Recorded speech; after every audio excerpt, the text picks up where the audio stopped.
Assalamualaikum warahmatullahi wabarakatuh. Bapak-bapak, ibu-ibu yang saya muliakan, mohon maaf tidak saya sebut satu persatu, sebab saya hitung tadi kalau disebut satu persatu, bapak-bapak itu butuh waktu 3 menit. Padahal saya hanya diberi waktu 7 menit. Baik, puisi tahniah untuk Profesor Dr. Marwiyah SHMH.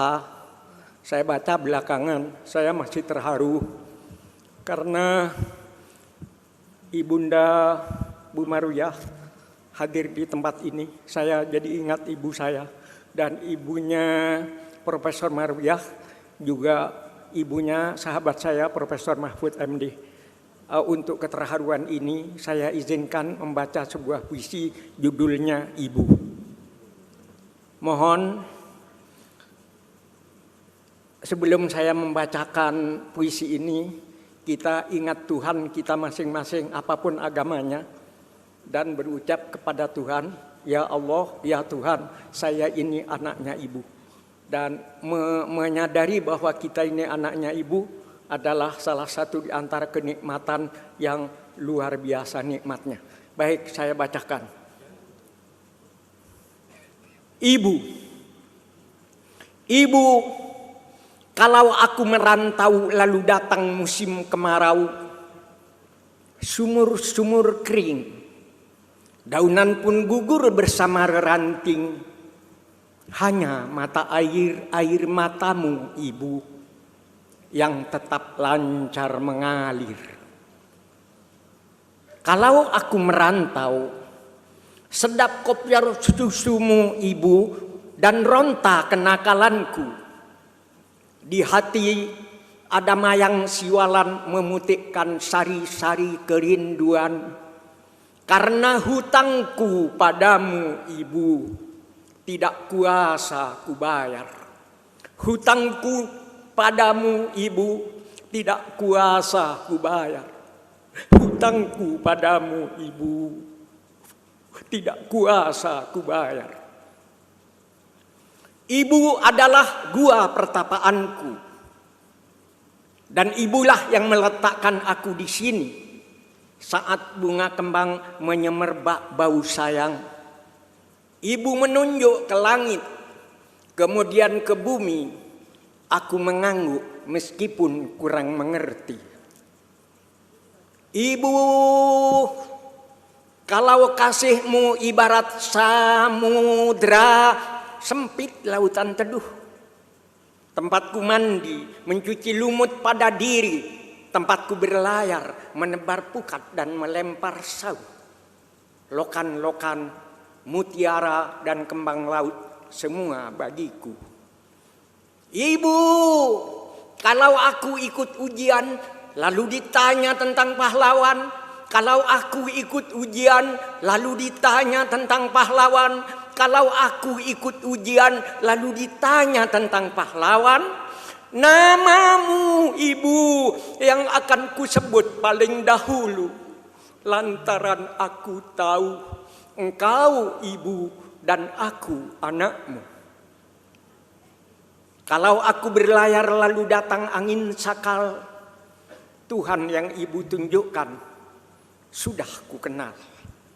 Ibulah itu, bidadari yang berselendang biang lala, sesekali datang padaku, menyuruhku menulis langit biru dengan sajakku. Selesai.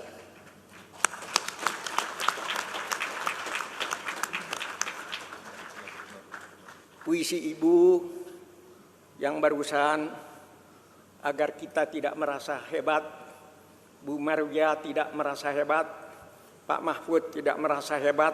Yang hebat adalah ayahanda dan ibunda yang mendoakan kita.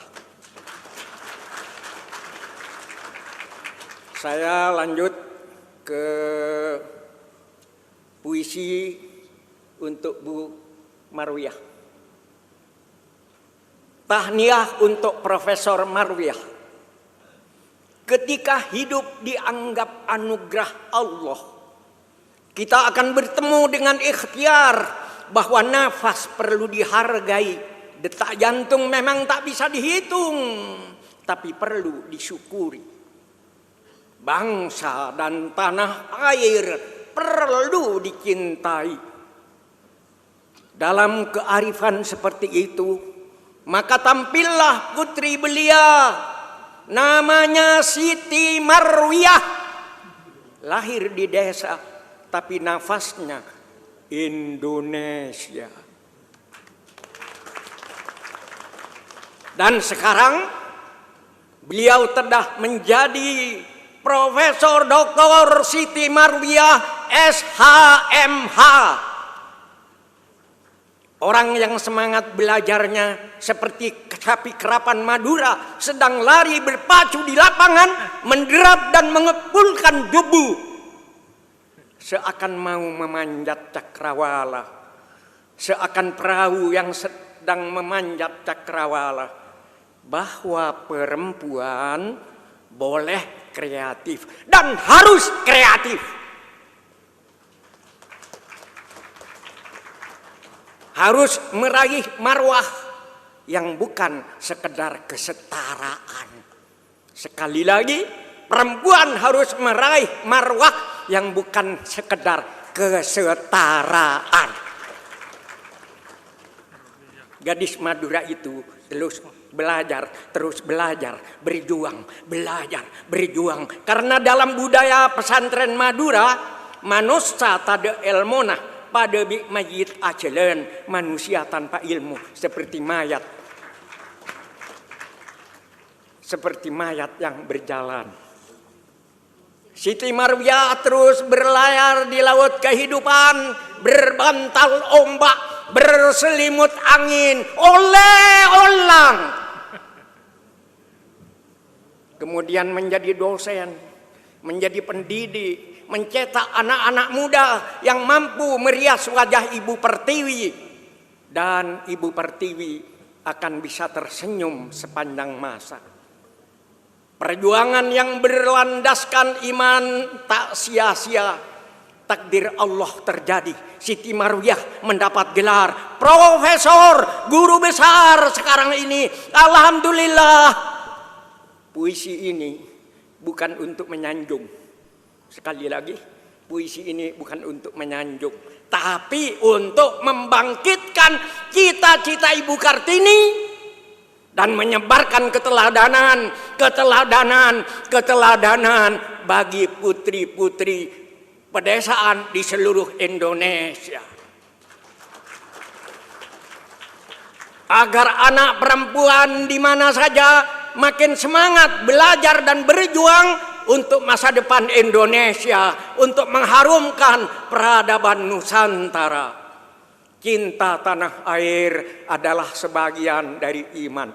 Kenapa kita harus cinta kepada bangsa dan tanah air?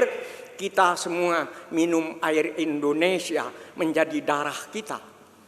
Kita makan beras dan buah-buahan Indonesia menjadi daging kita. Kita menghirup udara Indonesia menjadi nafas kita. Kita bersujud di atas bumi Indonesia, berarti bumi Indonesia adalah sajadah kita. Dan bila tiba saatnya kita mati, kita akan tidur dalam pelukan bumi Indonesia. Daging kita yang hancur membusuk akan bersatu kembali dengan harumnya bumi Indonesia.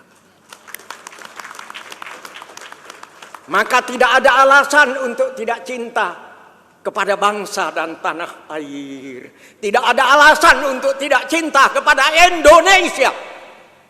Indonesia adalah ibunda kita. Siapa mencintainya, jangan mengisinya dengan maksiat dan dosa. Jangan mengisinya dengan kebencian, permusuhan dan adu domba. Tanah air Indonesia adalah sajadah kita.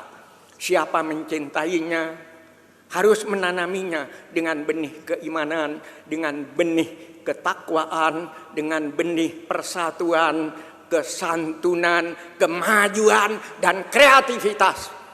Tanah air Indonesia adalah sajadah kita, tempat kita bersujud kepada Allah. Selesai.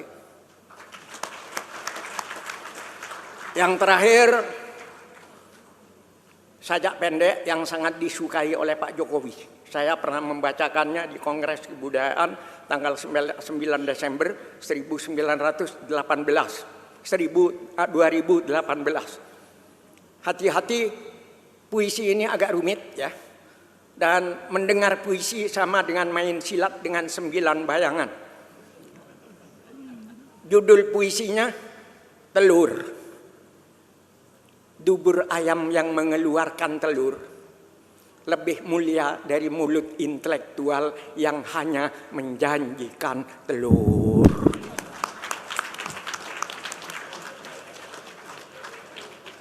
Pohon durian berbuah kedondong, sekian dulu dong. Surabaya cintaku, Bu Marwiyah sayangku, jejakku ku tinggal di sini, tapi senyummu ku bawa pergi. Wassalamualaikum warahmatullahi wabarakatuh.